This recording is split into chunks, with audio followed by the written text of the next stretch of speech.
No, I am not a great gardener. Last week, my artificial lawn died. Sorry to hear that. And we're live. In 3, 2. Well, it's time for another episode of our ever-popular Good Report, your monthly dosage of a few wacky, weird, witty, and wonderful news items that you're not going to find on most news feeds. And all certifiably true, of course.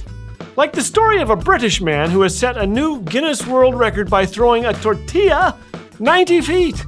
I'll bet that fell apart in the end, don't you think?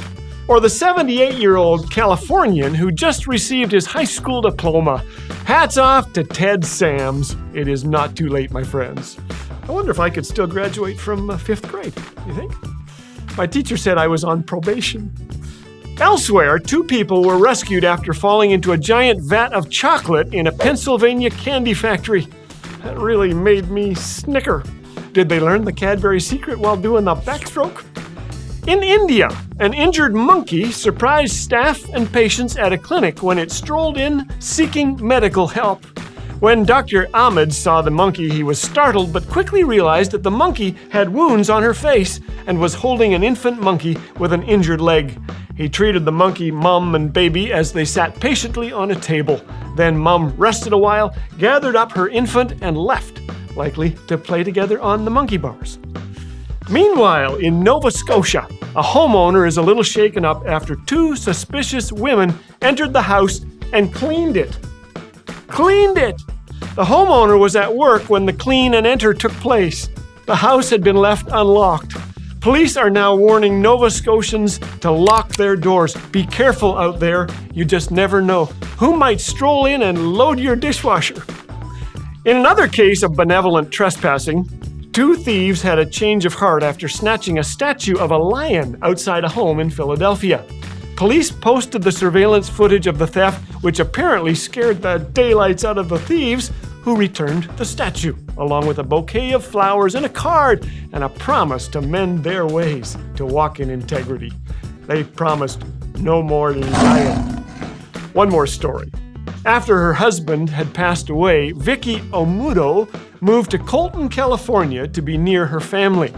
Needing furniture, she picked up a comfy chair for free on Craigslist from a family who was getting rid of theirs following the death of their uncle. Vicky brought it home, sat on it, and felt a lump. Hidden within the chair was cash, lots of it. Hundreds, 50s, and 20s, more than $36,000. I knew I couldn't keep it, she said. I knew I had to give it back. Wow. The previous owner kept thanking her and her son, then handed Vicky $2,200 for a new refrigerator. They did the honest thing, he said. Today, that is a rarity.